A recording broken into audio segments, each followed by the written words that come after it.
Apa Pak Lingga? Lingga. Oh, Fungsikan sebagai lingga patok. Lingga patok nek iki. Lha iki entone dijari, Pak. Ya nang kono sawah. Oh, di sawah. Heeh, nek iki lingga patok iki. Meskipun wis anu lho ya. Wah, iki rak mungkin nek siji iki. Ana paling ora 8 iki. Mbak nggawe jedok iki.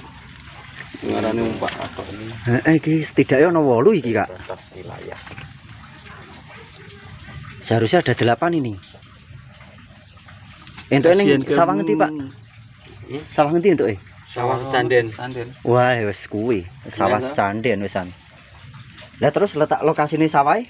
Ya kae mau nggon banjiran mau lho. Oh, nggon banjiran wau sing enten umpake ngoten wau sanjange. Yo ning tak golek karo Mas Nur ketemu. Ada batu-batu. Kak, cokor antum. Walah diketokke. Ini tapak kaki raja. Iki ki wis on. Ngerti wis on kowe tak kerjane kok ya nganu. Kayak duwe jalur kayak jamuran. Aduh. Jadi golek opo? Fungsine lingga patok apa, Kak? Lingga patok ya sebagai batas wilayah biasanya. Sebagai batas wilayah tanah Sima. Oke, pinter-pinter. Yuk lanjut, Pak. Kemana ini? Ndak usah lama-lama. Kita lanjutkan dulu. Ayo Kang Seno biasanya sing sok rada semblehe iki. Target dianggap bro 3. Kok tak maksudnya target situsnya yang ketiga. Masih yang ketiga. Watu Lumpang, lingga patok, Watu Lumpang. Ya keempat berarti. Yo ndak. Iya. Nah iki, wah, nah iki istimewa iki, Pak. Oh, iki sing kotak bentuke iki. Iya.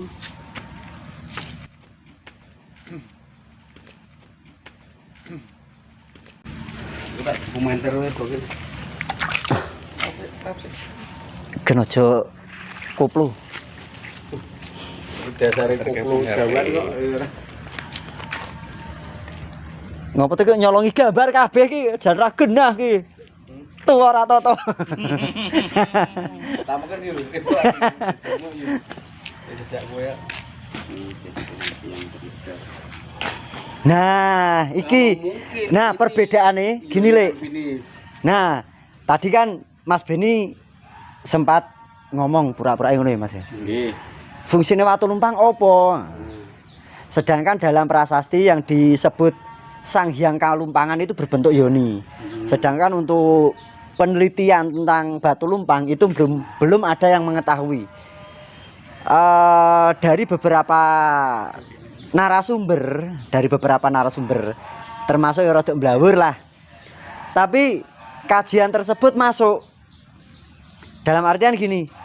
Ternyata Batu Lumpang itu merupakan masa peralihan, masa transisi dari prasejarah menuju ke sejarah. Nah, bisa dikatakan iki mbahne Yoni gitu.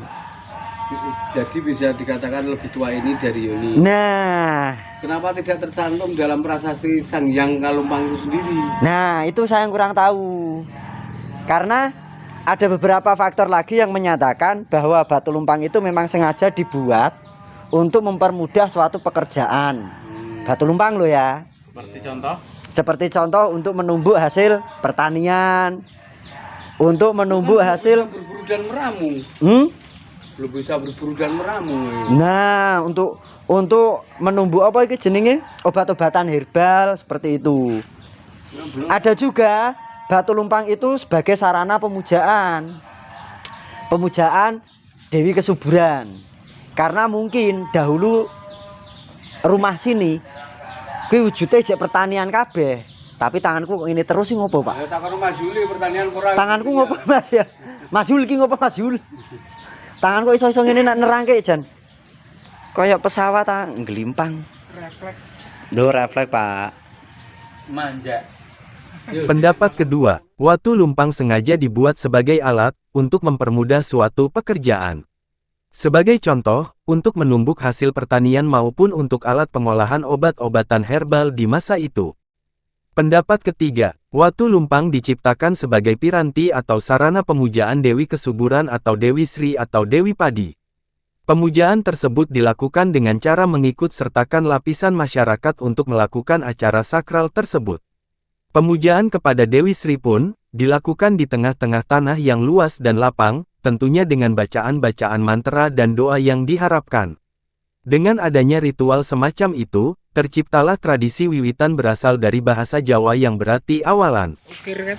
Oh, Ukiran. Ijek anu nih. Lah Nek nek kayune disingkirke apa ora? Singgirnya tau diganti batu. Oh, disingkirke maksudnya di Batu tapi dibungkus gitu ya Mas.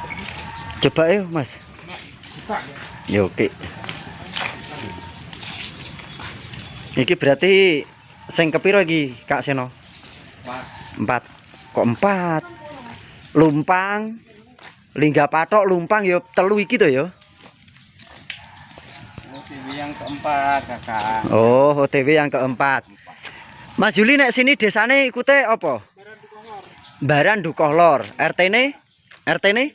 RT 2, oke.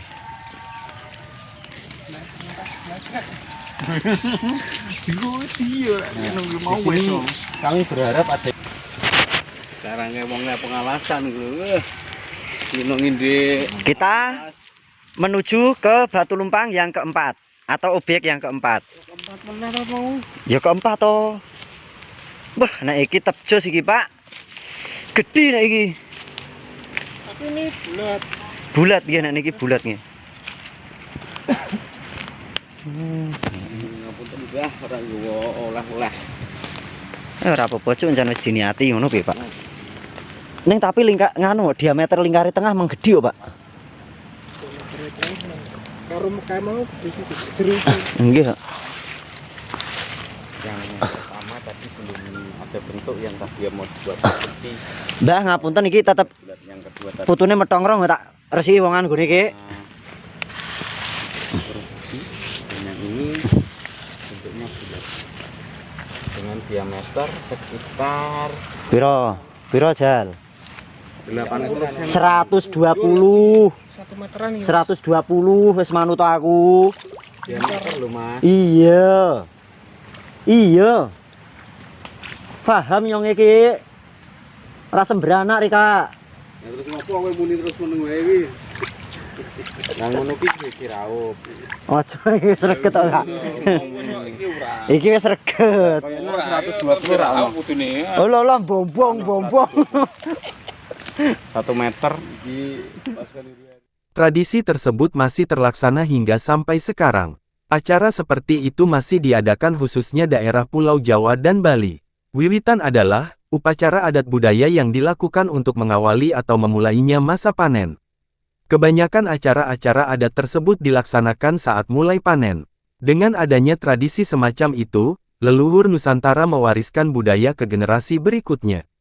Walaupun beda cara berdoa, namun sikap pelaksanaan tetap sama, walaupun beda tipis.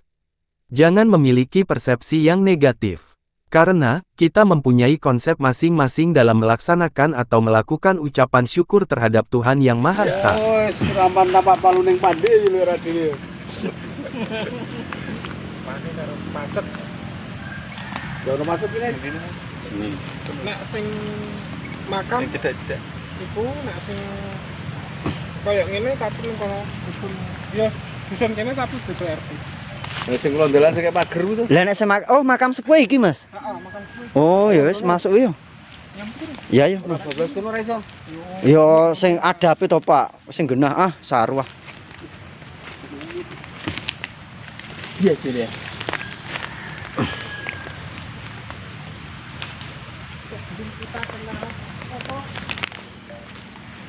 Yo Kak, lewat sini Kak.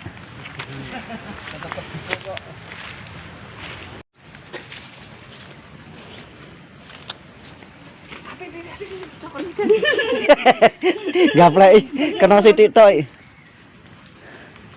Ora ngusai HP meneh pasan.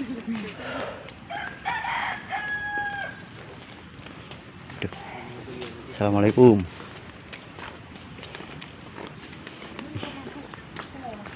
Endi? Oh, baru niku. Bangunan baru. Sing kuwi. Putih. Iki to. Iki ki anyar Pak niki Pak.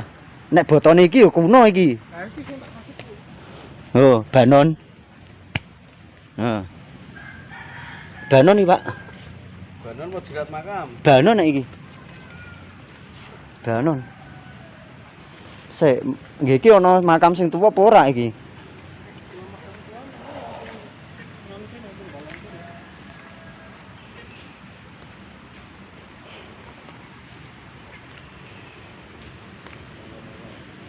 Iki nak masalah makaman saya wis kenapa takon malah ngapa salah satu.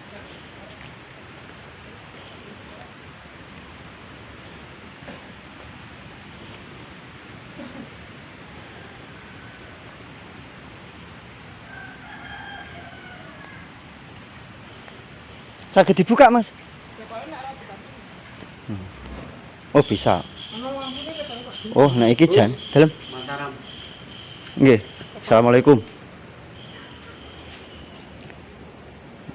Sik kowe kono sik, tapi wis kon jero.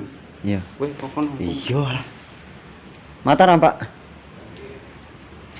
Dilihat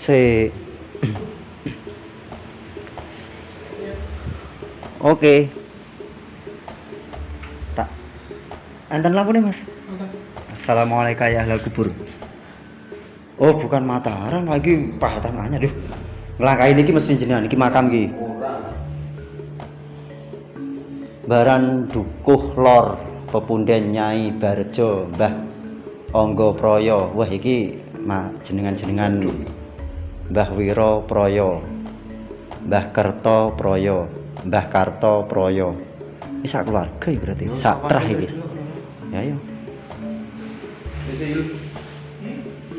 Iki makam lho, Kak.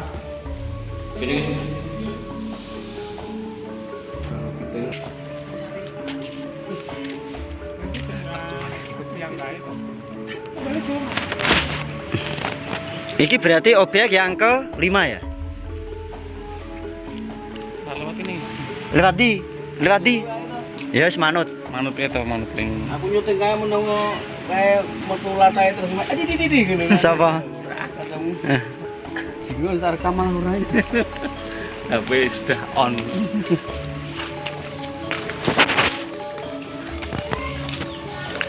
Kita menuju objek yang ke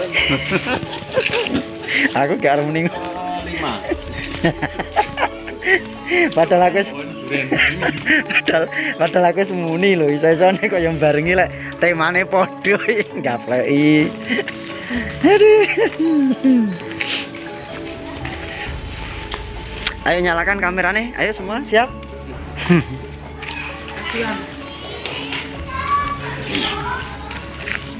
Ini kan horizontal kabeh lho.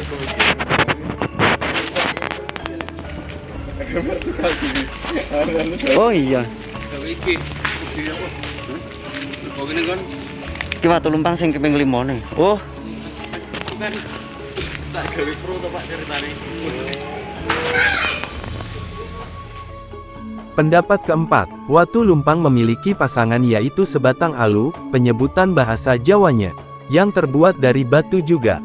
Antara watu lumpang dan alu, merupakan benda yang digunakan sebagai sarana untuk pemujaan. Pendapat ini memang agak masuk akal jika menurut saya. Alu dan watu lumpang, merupakan gambaran atau bentuk lingga dan yoni yang belum sempurna. Setiap masa, perkembangan pemikiran manusia selalu mengalami perubahan dengan ide kreatifnya, untuk membuat suatu gagasan yang masuk logika. Kalau zaman sekarang, lingga yoni reborn. Secara keseluruhan pendapat di atas, bagiku masuk di akal semua. Untuk mencari kebenaran tentang fungsi watu lumpang sangat sulit. Karena, belum pernah diketahui atau ditemui sebaik prasasti yang menjelaskan tentang kegunaan watu lumpang tersebut. Biarkan manusia berpendapat tentang logika dan nalar yang digunakannya, kembalikan pada pendapat yang terakhir. Bahwa, informasi yang memuat tentang kegunaan watu lumpang sangat minim dan belum diketahui sumbernya yang jelas. Dan uniknya, batu lumpang yang paling besar, dan menurut saya pribadi pahatannya paling sempurna, bagian penampang luar masih utuh dan garapan dari segi pahatannya terbilang sangat halus. Masih berbentuk pada aslinya, dalam arti, memiliki bentuk yang sangat istimewa. Memiliki ukuran-ukuran pada setiap bagiannya. Untuk ukuran kedalaman lubang tengah batu lumpang 30 cm, ukuran diameter cekungan batu lumpang 40 cm, tinggi batu lumpang 120 cm dari permukaan tanah, untuk ukuran penampang atas 120 cm. Batu lumpang tersebut berada di tengah-tengah komplek perkampungan. Mungkinkah lokasi tersebut, sebelum menjadi perkampungan merupakan lahan pertanian yang sangat subur dan makmur? Terlihat dari kontur tanahnya yang sangat cocok untuk diolah dan menjadi lahan pertanian. Mengandung air yang sangat melimpah, dalam arti banyak sekali ditemukan sumber mata air di desa tersebut. Dengan bukti adanya bangunan-bangunan sendang, yang dijadikan penampungan air, untuk dimanfaatkan dalam kebutuhan sehari-hari. Keberadaan desa tersebut, terletak di lereng Gunung Ungaran, sisi sebelah timur. Tugas saya sebagai penulis atau perangkai sebuah kalimat, hanya berbagi sedikit pengetahuan yang saya pelajari saja. Selanjutnya terserah mereka-mereka yang akan menanggapi hal ini.